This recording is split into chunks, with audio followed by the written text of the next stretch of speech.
people? It's your girl Carla Renata, aka the Curvy Film Critic. I'm reporting live from the Toronto International Film Festival in Toronto, Canada. This film festival is one of the top 5, like I told you guys next week, that determine what makes it to the Oscars and what doesn't. And as a matter of fact, 36% of this year's films at the festival are directed, co-directed, or created by women, which is an awesome thing, and I'm down for all of that. So for this episode, I just want to let you guys know that what we're going to do is we're going to talk about all of the films that I have seen at Toronto. We'll talk about the films that I will see. Well, I won't really talk about the ones I will see. I'll tell you about that next week. But I will talk about what the buzz has been. I'll talk about what I've seen, what I liked, how I felt about it. And if this is your first time joining me at the Curvy Critic at Black Hollywood Live, give me a thumbs up at YouTube to let me know you were there. Also, give me some love over at Spotify, iTunes, and iHeartRadio. Give me a comment right below and I will answer you back. I absolutely promise. So let's get into it. But I cannot begin talking about the Toronto Film Festival without addressing a security threat that happened last night at the Scotiabank Theatre. So the Scotiabank Theatre here in Toronto is a theater where they show a lot of P&I screenings, which are press and industry screenings. And those screenings are strictly limited to people that have this kind of badge, and you're a press person. You kind of flash it, they check you in, and you watch it. And it's not a screening where the general public is allowed into. But last night, the Jewish film Incitement by Yaron Zilberman, who is a filmmaker who's been very critical of Israel's current government, that screening was evacuated due to some security issues at that theater. And even though they let people back in to let them finish the film, folk were like, no, I'm good. I'm not going back in there. But that threat is real. So if you're out there at a movie theater, watching a movie, whether you're in Toronto, whether you're in London, whether you're in Australia, whether you're in the UK, whether you're in the United States, just be mindful. Check out those exits next to you so that you know how to get out. Because like your girl, I sit on the aisle just for that reason. I do not like being in the middle of an aisle because I'm really not trying to get out or get trampled by people trying to get out of the theater in case of an emergency. So I hope that everyone was safe when they got evacuated last night. I hope that there were no viable threats that were found, but I would be remiss in being here in Toronto without bringing that up. I also wanted to let you know that as the Toronto Film Festival is starting, the Venice Film Festival and the Telluride Film Festival were ending, and that Roman Polanski's An Officer and a Spy won the Grand Jury Prize at Venice, as well as Nate Parker's new film. I believe it's called American Son. So y'all, this award season is shaping up to be really, really interesting. Now, the films here in Toronto I have broken up into a plethora of different categories: daddy issues, biographic films, films featuring women, and films that are, dealing with justice issues, and thrillers. So I'm going to address the ones that are the daddy issue films first. So the first one on my docket is Honey Boy, which is written and starring Shia LaBeouf. Now y'all know Shia LaBeouf from the Disney Channel days when he was on a show there, but he is now all grown up. He's had some issues of his own, and he actually had some daddy issues and took those daddy issues and put them into a film called Honey Boy, which is going to be released on November 8th through Amazon Studios. It's directed by Alma Harrell, and like I said before, the screenplay is written by Shia LaBeouf. Y'all, there are some people behind me, and it's all good, but we're going to keep it moving. So just know that if you hear some other voices, I am in the lobby of my hotel taping the show. As I said, I'm coming to you live. But this is a film that Shia wrote that is closely or loosely based on his own life. He is a young actor. His father was a struggling alcoholic and ex-con that has become a guardian for his son, and they have some issues, and he's trying to survive his turbulent childhood in light of all that drama. So having said that, Honey Boy was a really good film. I really enjoyed it. It was something that I felt was a breakthrough for Shia LaBeouf. I feel like he has a really good chance of getting an Oscar nomination. He was in a film earlier this year called The Peanut Butter Falcon, where he also was giving a great performance. So I'm not sure if he's going to get recognized for The Peanut Butter Falcon or if he's going to get recognized for Honey Boy. But whatever the case is, it's going to be off and cracking for him. The next film that I saw that had a daddy issue was a film called The Painted Bird. It's going to be released on September 12th, which is coming up this week. It's directed by Val Kov Marhal. It was a really hard to watch film, as most films dealing with the Holocaust or slavery or anything of those in that line are. But it's told from the perspective of a child, and it's amidst abuse, murder, all kinds of things during Nazi Germany. It's an adaptation of Jerry Kosinski's novel by the same name, The Painted Bird, and it's also the first movie that features the inter-Slavic language. When I tell you that Vaclav beautifully illustrates the soul and the depth and the pain of these people in Nazi Germany going through all of this, I do not exaggerate. This is an excellent film, but again, I caution you, it is a very hard to watch film from the first frame, but it is a necessary evil, and I highly suggest you watch it. Now, I'm going to get into my women. The first film that I saw was the film that kicked off the festival here on September 5th called I Am Woman. It is a biopic directed by Anjun Moon. It is based on the life of Helen Reddy, and the only thing you need to know about I Am Woman is this name right here, Tilda Cobham Hervey, who plays the title role. She is slaying it. Now, for those of you that aren't familiar with Helen Reddy had a song called I Am Woman, Hear Me Roar, and all that jazz. I don't know all the lyrics, but whatever. But she and that song became an anthem and a symbolic, Helen Reddy became a symbolic feature for the women's movement in the 70s. And it's so sad to say that in the 70s, there was I Am Woman, there was Helen Reddy, there was the ERA movement. There were all these things trying to move the women's movement forward. And before that, there was the suffrage movement. And here we are again talking about hashtag Me Too and Time's Up. So it seems like every couple of years there's a little bit of progress, but just not enough. But I really appreciate the fact that in this movie, Anjun Moon brings to light the fact that the Equality Act, which is an act that gave rights to people that are underprivileged, people of minority descent, people that are women in terms of their rights. Y'all, that act was supposed to have been signed a long time ago, and it didn't get renewed until May of this year. This is September. That is a shame and disgrace. But what I will say is, if you are a fan of Helen Reddy, if you are a fan of her music, if you love Anjun Moon, you will really love I Am Woman. So check that out when it hits theaters. I do not have a release date on that, but when I do, I will let you know. Harriet is a movie about the abolitionist slave, Harriet Tubman. A lot of people are not familiar with her story, but I'm so elated and excited that her story is finally being brought to the big screen by Focus Features, and is starring Cynthia Erivo, Leslie Odom, Omar Dorsey, Janelle Monáe, and a plethora, and Vanessa Bell Calloway, who is absolutely giving the performance of her lifetime.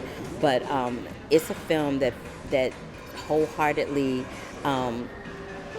captures who Harriet Tubman was as a person. Like, we know she was a slave, we know she was an abolitionist, we know she was the conductor of the Underground Railroad, but we don't know anything about her personal life. We don't know if she was in love, we don't know anything about her. But I tell you what I did know going into this, I knew that Harriet Tubman had narcolepsy. Now, can you imagine? You got narcolepsy, or you have some disease that's causing you to fall asleep, and you are a slave, and this child is supposed to be taking you away from dogs and white people, and she like, hold on, wait a minute, let me just take a nap real quick.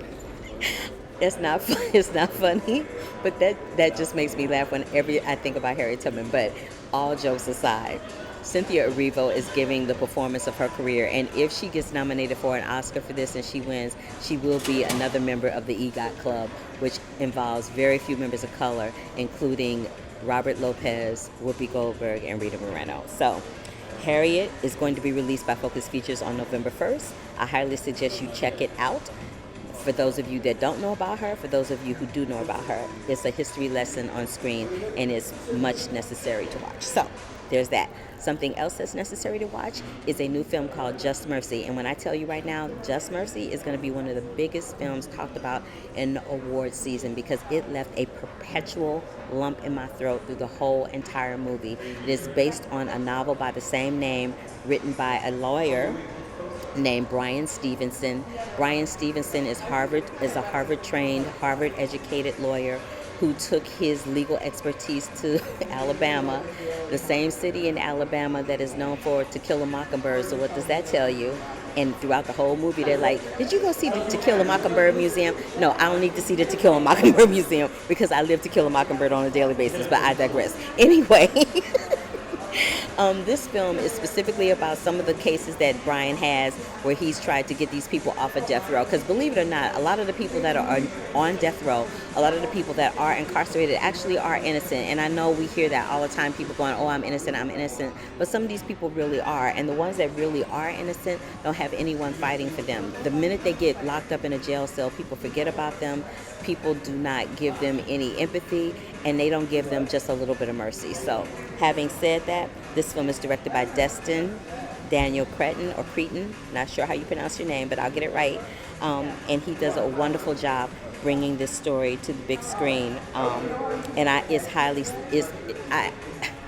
can't say enough about it. And I'm telling you right now, Rob Morgan, Jamie Foxx, and Michael B. Jordan should get Oscar nominations. And if they don't, I'm going to feel some kind of way about it. I'm just going to put that out there right now. A Beautiful Day in the Neighborhood. Now, who don't know A Beautiful Day in the Neighborhood? Everybody knows that song is synonymous with Fred Rogers, Mr. Rogers. Who don't love Mr. Rogers? But if you go to see this film thinking that you're seeing a biopic on Mr. Rogers, that is not what you're going to see. What you're going to see is an adaptation of a story that was written about in Esquire magazine by Tom Junod. Tom Junod was assigned by Esquire to write a story on Mr. Rogers, and he is probably the most acerbic, sarcastic person I have ever seen in my life. But he met Mr. Rogers, and Mr. Rogers changed his life. I went to a press conference today, and Tom Junod said that Mr. Rogers prayed for him every day of his life from the time he met him to the time he died, that he knew every person in his every person in his family's name. He knew everything about him, and he was probably the nicest person he'd ever met in his life. So, having said all of that, that movie is directed by Marielle Heller, who did Can You Ever Forgive Me last year, starring Melissa McCarthy. This one, A Beautiful Day in the Neighborhood, stars Tom Hanks, Matthew Reese, Chris Cooper, and Susan Kelechi Watson. And I have an exclusive interview with them. So take a listen to that, and I'll come right back. That was literally how that started. Is I had my toddler daughter, very stubborn, very strong-willed, and I was, sort of looking for help. And I put on a YouTube video of Mr. Rogers, and he, in that calm voice, said, "Let's do some calisthenics." And my daughter jumped up and started doing windmills, and I was like, and I called Micah and I said, "I think I've discovered a warlock." I think that when Fred Rogers first saw children's programming, he saw something that was cynical. And why in the world would you put a pipeline of cynicism into the minds of a 2 or 3-year-old kid? That you are not cool because you don't have this toy. That it's funny to see somebody being bopped on the head. Hey kids, be the first in line in order to get blah, blah, blah. That's a cynical treatment of an audience. And we have become so inured to that when we are met with as simple a message as, hey, you know what? It's a beautiful day in the neighborhood. That we get some sort of like slapped a little bit. And we are allowed, I think, to start off feeling good. It's a place for cynicism, certainly. But why is it the place? Why begin with it right off the bat? And I think that is kind of like, I think it's brilliant the way Mari has begun this movie, because the first lines you hear are, "It's a beautiful day in the neighborhood." There's so many different ways that you could have started this film. Well, I also think, and it's a testament to our writers who just did such a beautiful job with this movie, in many ways, I think a lot of us, we have become more cynical and jaded as we've gotten older, and so Lloyd becomes this character who is this entry point into examining Mr. Rogers for a lot of us. I remember outgrowing Mr. Rogers. I remember getting to a point in my life where I thought I was too cool for Mr. Rogers, or I thought my younger siblings who were still watching him, I thought he was for babies. And then, so having this character who kind of embodies that at the beginning of this and comes in with this cynicism, I think for many of us audience members, he's us. We come into this movie thinking, I don't know if I'm going to buy into this. And in the way that we get to watch Lloyd chip away at his cynicism through Fred, we get to have that cathartic moment for ourselves, I hope. where we get to let our cynicism go. And I was always a big fan of not, as a child, not being treated like a child. I don't know why, because I was a child, but I just didn't like, forward thinking, I just didn't like that people treated me that way, because I felt smart. Like, even if what I was doing was dumb or it didn't make adult sense, I had there was a logic that was going on. I was figuring things out. And so I had this really great appreciation for people like my great grandmother, who would never baby, oh, you want this? She spoke to you like you were an adult. And, but with an understanding and with sort of a childlike quality.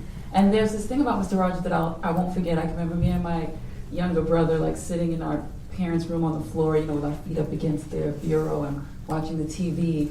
And there's this way that he would look through the screen and just talk to you, and it was just calm, and it was peaceful, and it was like somebody's treating me like I have sense, Okay, what are you talking about? Oh, okay, you couldn't figure it out either, huh, Mr. Rogers? Well, we can't either. What are we going to do about it? And you had this little dialogue in your head with him, and you couldn't wait till the next day till this, very generous man came back on the screen and just wanted to talk to you again and figure something out with you, and not bombard you with an answer, but be present with you and say, let's figure this out. And we might not come to a conclusion, but it's cool that we talked about it, right? And I loved it. Last night, Mari just beautifully added this song to the end of it, Mr. Rogers singing, right? And I remembered the song. And I was backstage putting it to a beat. I was like, I remember this. And I was singing along with it, and it just stays with you. This idea of somebody who just, I just feel one of the most important qualities I remember as a child is when somebody took the time with you. Those things just stay with you regardless. And he took the time with us, so it's still there. I'm still a big fan. And I'm back. So, I hope y'all enjoyed that tidbit of info from a beautiful day in the neighborhood. And, as someone just pointed out to me, this also is a daddy issue film, because the author, Tom Janot, had daddy issues with his dad. And I'm not sure if Mr. Rogers had issues with his dad, but, I don't know any man on the face of the planet that hasn't had an issue with his dad. So that would go under my umbrella of daddy issue movies. So, now speaking about the films regarding justice, there is Just Mercy. It is a film that is written by Brian Stevenson, and it is based on a book by the same name. It is directed by Destin Daniel Cretton, and it is chronicling Brian's journey on being a Harvard graduate lawyer who decides to go back down south to Alabama to help those that are on death row, because he believes that anybody that is locked up, no matter what the crime is, especially if they're on death row, just because they're on death row doesn't mean that their life doesn't matter. So when I tell you I watched this film with a perpetual lump in my throat, because I have a personal connection that made me feel some kind of way as I was watching it. I do not exaggerate, and I also do not exaggerate when I tell you that the names Jamie Foxx, Rob Morgan, and Michael B. Jordan are going to be very present and very much in the forefront of this award season. Again, the film is called Just Mercy. It is produced by Warner Brothers. It is directed by Destin Daniel Cretton. It is starring Michael B. Jordan, Jamie Foxx, and Rob Morgan, and O'Shea Jackson, which is Ice Cube's son. I love saying that, O'Shea Jackson, Ice Cube's son. But all of these men are giving wonderfully, wonderfully brilliant performances, and the story in itself gives you hope. It makes you want to go out and do something nice for somebody like yesterday. So again, Just Mercy. I was going to see the Judy Garland biopic, but I just didn't have time. But what I did have time to see was Dolemite. So for those of you who don't know who Dolemite is, if there wasn't a Dolemite, there wouldn't be a Eddie Murphy, there wouldn't be a Craig Robinson, there wouldn't be a Red Fox, there wouldn't be a Chris Rock, there wouldn't be a Mike Epps, there wouldn't be a Lunel. All of these comics that you see that are people of color that are enjoying so much, what's his name from Dave Chappelle, there wouldn't be a Dave Chappelle if there wasn't a Rudy Ray Moore, a.k.a. Dolemite. And the film is called Dolemite Is My Name. It's on Netflix, and as I said last week, Eddie Murphy brokered a $70 million deal with Netflix, so I'm pretty sure that this film was part of that deal. But when I tell you this is like a full circle moment for Eddie Murphy, because Eddie Murphy, I remember Eddie Murphy in one of his comedy specials was talking about how he went over to Africa or someplace and they were coming up to him going, "We know you, Eddie, we know you, F you, man," they were saying all that to him. It's the same kind of stuff that, Dolemite dealt with here in the United States. He cussed all the time. He had these record albums where it was nothing but naked people on them. And I remember growing up that my mother and father had those Dolemite albums, and when my brother and I saw them naked people on the covers, we were like, ooh, we want to see what that's about. Now, if it's an album cover with some naked people, you are not supposed to be watching, which as a little kid, that's exactly what you want to do, is watch something that you're not supposed to be watching. So we would be in the basement with the sheet over and the flashlight listening to the album until we got caught. And we did the same thing with Richard Pryor with that You Know What's Crazy. We got caught watching that too. But I say all of that to say that Dolemite was the forefather of all of that. Dolemite's raps or rhymes or whatever you want to call them were used later on in the hip hop generation. And he had a film. That was so busted and wrong. It was called Dolemite. But it sold out, and it's like a cult classic favorite, and it was part of the blaxploitation movement. But at any rate, this film stars Eddie Murphy. Mike Epps is in it, Craig Robinson is in it, Davine Joy Randolph, who she was nominated for a Tony for Ghost on Broadway.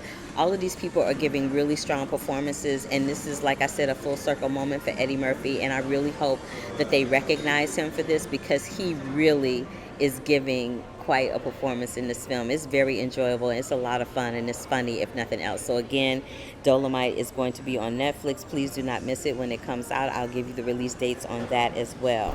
For the thrillers that hit Tiff, we have Knives Out, which is directed and written by Rian Johnson. And Rian Johnson knows exactly how to craft a film with an all-star cast featuring Jamie Lee Curtis, Don Johnson, among others.